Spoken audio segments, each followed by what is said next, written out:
Thomas Vinterberg, you co-wrote and directed the film Another Round about a group of friends who test the theory that the right amount of alcohol will improve their lives. It felt different to me than most American films that I usually see about alcohol, where it's usually either pure comedy or tragedy. Here, the alcohol feels sort of secondary to the deeper reasons why these men kind of feel lost in their lives. Was that how you wanted to approach this story and these characters? Right. Well, from the beginning, it was merely a film about alcohol. Actually, it was a pure celebration of alcohol because I looked at world history together with Tobias Lindholm, my co-writer, and we saw so many great accomplishments having been done by drunk people. But digging deeper into it, we realized that there was more to it, and we got more ambitious, and this project grew and developed into becoming a movie about life and being inspired. And it was, as we always say, the word spirit means more than just alcohol. And also we wanted to explore the dark sides of drinking. We have to acknowledge that this miracle liquor that can elevate a lot of situations and can make people marry and make people take great decisions can also destroy families and kill people. So we ended up doing an investigation of the nature of alcohol and the nature of life and when you're halfway through it somewhere in Scandinavia. And the characters sort of base their experiment on Norwegian psychiatrist Finn Skarderud's theory that humans were born with a blood alcohol level 0.05%, so like too low. Was that theory, the genesis for this story initially? Well, initially we were looking for the genesis of the story. We just wanted to make a movie about alcohol. And when I ran into this, theory, we sort of found the engine. And more importantly, when we put it at a school amongst teachers, we suddenly the ball started to roll and a script developed in front of us. And but we had been searching for this for quite a while. And Finn Skårderud is a scientist. He's a psychiatrist and a real academic. He wouldn't necessarily call it a theory, more like just something he said. We elevated it. We tried to make it a theory in our movie. And the friendship between these four men is so much the heart of the film. What inspired these characters and their relationships as you were writing them? Well, this is a script written for four good friends of mine. These actors I've been knowing for many years. These actors are my friends. We come to each other's birthdays and we go to the gym together. So my main inspiration for writing these characters are these persons. Though nothing is private, it's not their own stories. There's nothing in Mads Mikkelsen's life that looks like the life of Martin in the movie. That's obviously something I invented and together with Tobias. I thought it was interesting to look at, that place in life where repetitiousness catches up with you. And there's no element of risk left. And there's no curiosity left. And no inspiration. The word inspiration has the word spirit inside of it as well. And looking deeper and deeper into that place in life where people are yearning for their youth, and the weightlessness of being young. I guess that's where I found these characters. And early in the film, as they begin this experiment and things seem to be sort of working out for them, like, do you think it's like, did you approach it as it's purely the alcohol making things better, or like you said, there's something that this recapturing, this wanting to kind of bring something back in themselves is really driving them, and sort of the alcohol is just kind of an excuse to refine themselves? Well, it's very important to emphasize that this movie is about more than just alcohol. And I think it's the risk that they impose on themselves, and the element of exploration and the element of togetherness. This brings them together. That inspires them more than just the alcohol. I think you can accomplish being inspired without alcohol as well. But in this case, the alcohol is the engine. So the alcohol became sort of an engine to talk about something larger than that. My wife tells me, she's more clever than I am, and she tells me that it's a movie about the uncontrollable. Our lives has become very measured. When you write an article, it'll tell you how many clicks you get and how long people will stay per click, or average or something. If you're a young student, you have to map out your life. You're being graded all the time and evaluated all the time. You have to appear on social media 40 times a day, and you'll have to see how many thumbs up you get and, you know, how many likes you get.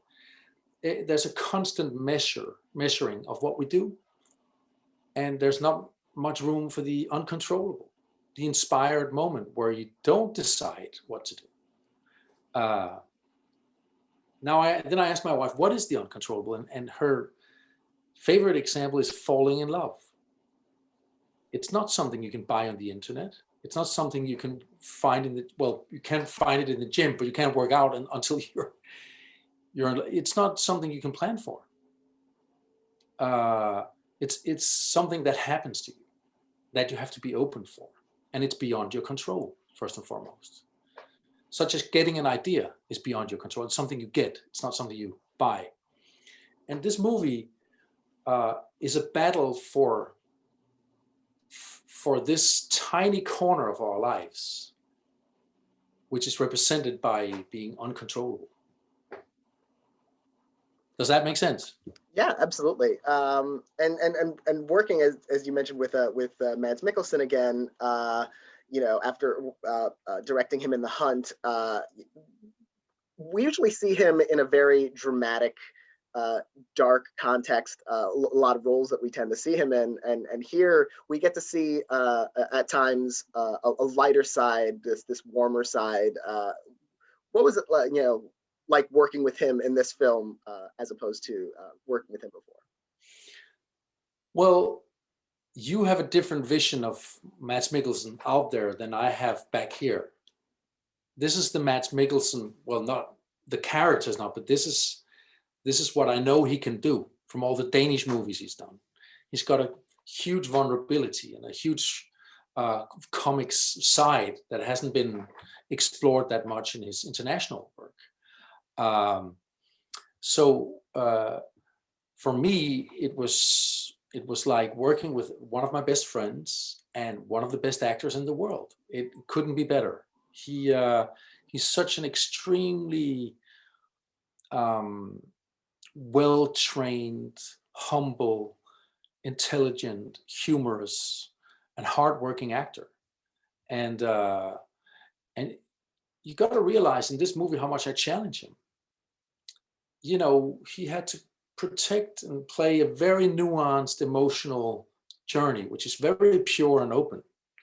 Yet still he had to be very funny, and yet still he had to be drunk at very specific levels. And also he had to dance. So I asked him a lot of things, and I think he enjoyed being challenged like that.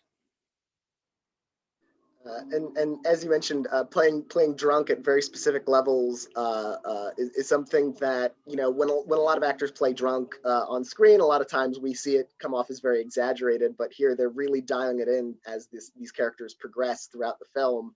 How did you work with the whole cast to kind of capture those subtle changes as they go further and further, and to make them drunk? Right.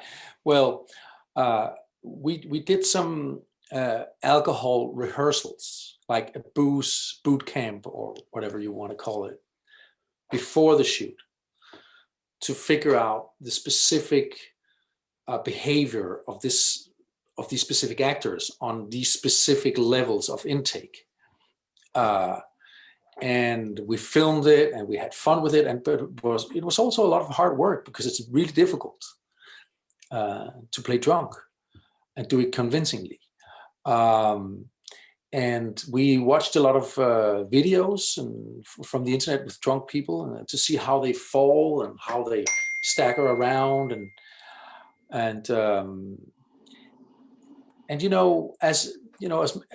as in every case where you see something that works naturally on screen, it's normally a result of a lot of hard work, and it was here as well. And you mentioned the having Mads dance in the film, and it's one of the most memorable scenes that comes at the end, and it's this entire sequence. He has a background in gymnastics and dance. Was it something you were always eager to give him the opportunity to showcase? Because that's also another side that, at least in American film, that we haven't seen much from him. I don't know if he's done much of this kind of dancing in Danish film. He's never danced in a movie before, though he's been a professional dancer for 9 years. And yes, I've always been eager to see that. And in this case, emotionally, I felt it made complete sense because he does become weightless at the end, together with the youngsters. The same youngsters who wanted to fire him in the beginning, where he felt very old. So there's a very visible journey and a sense of a catharsis at the end of this movie. Mads was very hesitant about it, and Tobias Lindholm, my co-writer as well. They both, they both come from a world where reality rules, and they did feel at times it was a bit of a stretch to have a school teacher suddenly being able to dance like that. But it worked out, and if you look at the dance at the end, it does, the choreography of the dance pretty much became the process, in the sense that he's dancing a little bit and then he's pulling back, and then he's dancing a little bit more and then he's pulling back, and then finally he surrenders and gives into this. As we're recording this, it's about a week after the Oscars announced their shortlists, and Another Round is one of the final 15 films competing for Best International Feature. Your film, The Hunt, was nominated a few years ago. How meaningful is it just to be selected to represent Denmark for the Oscar? Oh, I'm very proud to represent Denmark. There were some great movies this year, and going through this process again now is something I look very much forward to. If we're lucky enough to get nominated, there's this journey through which involves a lot of people who are truly interested in the quality of filmmaking and very, very generous about it. I really enjoyed it back with The Hunt, actually, and I'm just crossing my fingers that it'll happen again. And if knock on wood, it happens to win, it would be the fourth Danish film to win the Oscar. What would it be like to join that very elite group? Wow, I don't know. I never tried it. It would be a huge and overwhelming moment in it. It would be a great honor. And also, this movie, of all the movies I've ever made, is the one that means the most to me. For personal reasons, I lost my daughter while making this movie, and she was supposed to be in the movie. It's in her classroom at her school. It's a celebration of her life. So the movie's for her, and any honor or award given to this movie would be for her as well. So yeah, I'm keeping my fingers crossed. I want to congratulate you on this film and on all the recognition that's received, not just the Academy shortlist, but also the European Film Awards, which the film swept last December. Thank you so much for talking to me about it. It was a pleasure. Thank you very much. Thank you.